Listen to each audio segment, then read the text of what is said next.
August বিপ্লবে, ছাত্র জনতার বিপ্লবে আওয়ামী হাসিনা নামক টিউমার অপসারণ করেছি আমরা। অনেক কঠিন ভাবে সেই অপারেশন হয়েছে। এই অপারেশন করা অসম্ভব ছিল, আল্লাহর মেহেরবানিতে সম্ভব হয়েছে, কিন্তু এটার জান যায় না। বিভিন্ন সচিবালয় সহ বিভিন্নখানে দেখি ওই ক্যান্সার আবার জান উঠে উঠতে চায়, আবার মাথা ছাড়া দিয়ে উঠতে চায়। 1 থেকে 2000 শাহাদাত বরণ করেছে, হাজার হাজার ছাত্র জনতা আহত হয়েছে, গাজী হয়েছে। দরকার মতো আরো লাখখানি শাহাদাত বরণ করবে, কিন্তু আওয়ামী হাসিনা নামক ফ্যাসিস্ট ক্যান্সার এই বাংলাদেশে পুনঃপ্রতিষ্ঠিত হবে না ইনশাআল্লাহ। ধন্যবাদ। আসসালামু আলাইকুম।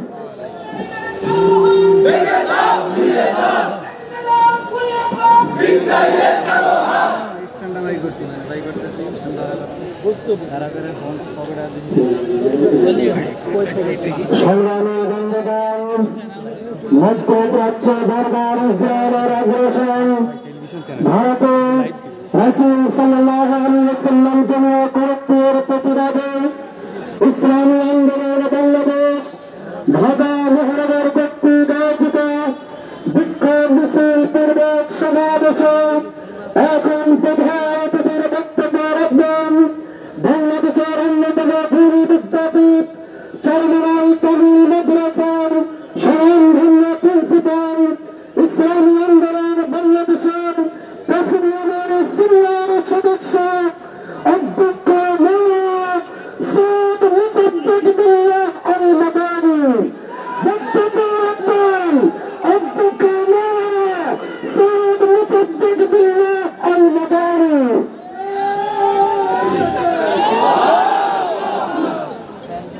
السلام عليكم ورحمة الله. نحمد ونصلي على رسول الكريم. أعوذ بالله من الشيطان الرجيم. بسم الله الرحمن الرحيم. وجاهدوا في الله حق جهاده. صدق الله العظيم. ইসলামী আন্দোলন বাংলাদেশ ঢাকা মহানগর দক্ষিণ উত্তর কর্তৃক আয়োজিত আজকাল নবী প্রেমিক যারা আমরা আসছি, নবীকে নিয়ে, রসুলকে নিয়ে, সেই আমাদের পার্শ্ববর্তী রাষ্ট্রের ভারতের একজন হিন্দু পুরোহিত এবং বিজেপির এক সাংসদ, তারা এটাকে বিভিন্নভাবে তাকে অবমাননা করেছেন, কটূক্তি করছেন আমার নবীকে নিয়ে, যে বিশ্ব নবী। আসলে ভারত চায় যে আমরা যাতে শান্তিতে মুসলমানরা না থাকতে পারে। ভারত সবসময় উস্কানি দেয়। সে এই 15 থেকে 17 বছর হাসিনার মতো স্বৈরাচার, বেবিচার, ফেরাউন, এই রকমের অত্যাচারী ফ্যাসিস্ট এই হাসিনাকে এককভাবে ভারত সাপোর্ট দিয়ে গেছে। সে হাসিনা সারা কিছু বোঝে না, এখন ভারতে আছে, নিরাপদ খুব আনন্দে আছে। আসলে ভারত কি আমাদের বন্ধু না শত্রু? একটাও দেখাইতে কেউ পারবে যে এই উপকারটা, এই কাজটা বাংলাদেশের জন্য ভারত করছে? আমাদের ধ্বংসের জন্য যা কিছু আছে সবই ভারত করতে আছে। একটাও কেউ দেখাইতে পারবে না যারা ভারত প্রেমিক। এখানে অনেক বাংলাদেশে আছে ভারতের, তারা গুণগান গায়। তাদের কাছে জিজ্ঞেস করি, এই যে 30টা সাইডে দিতে আছে, এই এবার নোয়াখালী লক্ষ্মীপুর যে পানিতে ডুববে বলো, এই সাইডের সব বাঁধগুলা, 54টা বাঁধ, সবগুলা তারা বাংলাদেশকে ডুবারের জন্য কাজ করতেছে। তাদের বিভিন্ন ধরনের মনে করছে পেঁয়াজ, এটা সেটা, আলু না দিলে চলবে না, কিন্তু বিভিন্ন দেশ থেকে আইতেছে, এখন নিজেরাই ট্যাক্স কমাই দিয়া আবার দেওয়া শুরু করছে। ইলিশ মাছের ব্যাপারে হাসিনা, ফ্যাসিস্ট হাসিনা, সে খালি উপহার পাঠাইতো মোদীর জন্য আর মমতাজের জন্য। টাকা বাংলাদেশ যত চুক্তি করছে সব বাংলাদেশ বিরোধী। বাংলাদেশের রেল লাইনের যে এই দেশে, সেটা সম্পূর্ণ ভারতের স্বার্থ, বাংলাদেশের কোনো স্বার্থ নাই। কিন্তু প্রত্যেকটা কাজ এই মোদী হাসিনা যারা করছে, মনে করছে যে হাসিনা চিরস্থায়ী থাকবে, কিন্তু পলকে মিনিটের মধ্যে যে হাসিনা পতন হবে। কুলিল্লাহুম্মা মালিকাল মুলক তুতিল মুলকা মান তাশা ওয়া তানজিউল মুলকা মান তাশা ওয়া তুইজ্জু মান তাশা ওয়া তুযিল্লু মান তাশা বিয়াদিকা খায়র। ক্ষমতা দেওয়ার মালিক কে? আল্লাহ। আল্লাহ রাজাকে ভিখারি বানায়, ভিখারিকে রাজা বানায়। সব আল্লাহ রাজা, আল্লাহ দেখাই দিল হাসিনার পত্র। আর কিছু চায় না। যারা চিন্তা করে যে আবার আওয়ামী লীগ আসবে, হাসিনা আসবে, হে ঘুরে বাড়ি, চিন্তা করি লাভ নাই। কেননা আপনারা জানেন, মিডিয়ার সাংবাদিক হয়েও আপনারা জানেন যে আগামী শনিবার 5 তারিখ আমাদের বর্তমান ডক্টর মোহাম্মদ ইউনূস প্রধান উপদেষ্টা আমাদেরকে ডাকছেন। আমরা কালকার 5টায় আমাদের ইসলামী আন্দোলনের সাথে সংলাপ হবে, আমাদের আমিরের নেতৃত্বে আমিও থাকবো। সেখানে আমরা স্পষ্ট বলবো যে সংস্কার ছাড়া কোনো নির্বাচন দেওয়া যাবে না।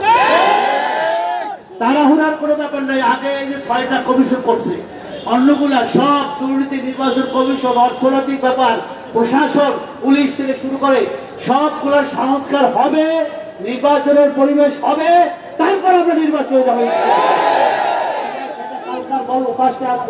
আমাদের সাথে সময় দিচ্ছে ওই যমুনা দারুণীতে কার্যালয়, সেখানে আমরা জানেন সবাই যাবে, যারা রাজনৈতিক দলকে ডাকছে। আমরা স্পষ্ট বলবো, এখনো দুর্নীতি রঙে রঙে, এখনো আপনার দেখেন বিভিন্ন জায়গায় চাঁদাবাজি চলছে,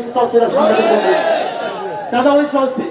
একজন যাওয়ার পরে আবার আরেকজন আসার পায়তারা করতেছে। আমরা কোনো জালেমকে তো এক জালেম যাওয়ার পর আরেক জালেমকে আনবো কি? আমরা এটা চাই?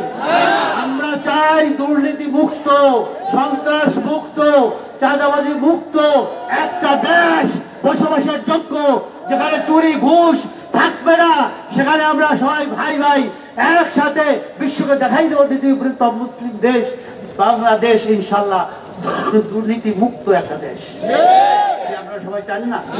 আমরা চাই, সেইটা আমরা কালকারও বলবো।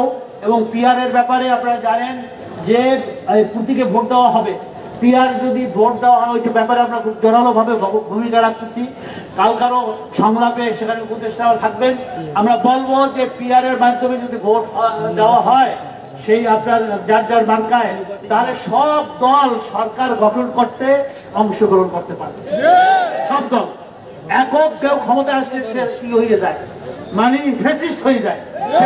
আমি সবকিছু, সে আর তখন অন্য কিছু বিরোধী দল কিছু মানে না যে আমি সবকিছু করে পালাবো। আমরা সবাইকে দেখছি, আমরা আওয়ামী লীগ দেখছি, বিএনপি দেখছি, জাতীয় পার্টি দেখছি, সব দেখছি, সবুজ বাংলা, সোনার বাংলা, আমরা সব দেখছি। এখন ইসলামী বাংলা দেখতে চাই, ইসলামী রাষ্ট্র দেখতে চাই। আপনাদেরকে বলতে চাই, ওয়ানগরের বাইতুল মুকাররমের সামনে ইনশাআল্লাহ ইসলামী আন্দোলন চেষ্টা করে যাচ্ছে। সমস্ত ইসলামী দলগুলোকে নিয়ে আমরা একটা মহাজোট করে আগামী নির্বাচনে অবতীর্ণ হব। এদেশে ইসলামী শাসন শরিয়াত কায়েম করবো। আমরা সবাই একমত হয়েছি, আমরা ইনশাআল্লাহ একটা ইসলামী জোট করবো, যে জোটে এই দেশ 92% মুসলমানদের দেশ, ইসলামী শরিয়া সবাই চায়। সবাই বলে যে হুজুর সব দেখছে রাজনীতি দল, আর না এবার আপনারা ঐক্যবদ্ধ হয়ে আসেন, আমরা আপনাদেরকেই ক্ষমতা দেবো সেই আশ্বাস দিয়ে সাংবাদিক বন্ধুগণ সবাইকে বলতে চাই যে আমরা দুর্নীতি মুক্ত, আমরা ঘুষ মুক্ত, অর্থনৈতিক যেভাবে লুটপাট করে গেছে ওই আয়নাঘর দেখতে চাই না। সেইভাবে অত্যাচারের সেই সিংহদের যেটা করেছে আওয়ামী লীগ এই দেশে, আওয়ামী লীগ, সেটা আর আমরা চাই না। এদেশে জনগণ শান্তি চায়। আসুন আমরা এই রসুল্লাহ সাল্লাল্লাহু আলাইহি ওয়াসাল্লাম যে অবমাননা করেছে সেই ভারতকে আমরা হুঁশিয়ার করে দিতে চাই যে হে মোদী সরকার, তোমার নেতারা যদি, তোমার এমপি যদি আবারও এইভাবে যদি করতে থাকে, তাহলে আমরা বিশ্ব মুসলমান বসে থাকবো না, ঘুমাবো না। এর প্রতিকারের জন্য যা কিছু করা লাগে ইনশাআল্লাহ আমরা করবো, ইনশাআল্লাহ।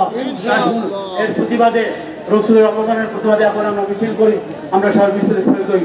আসসালামু আলাইকুম ওয়া রাহমাতুল্লাহ।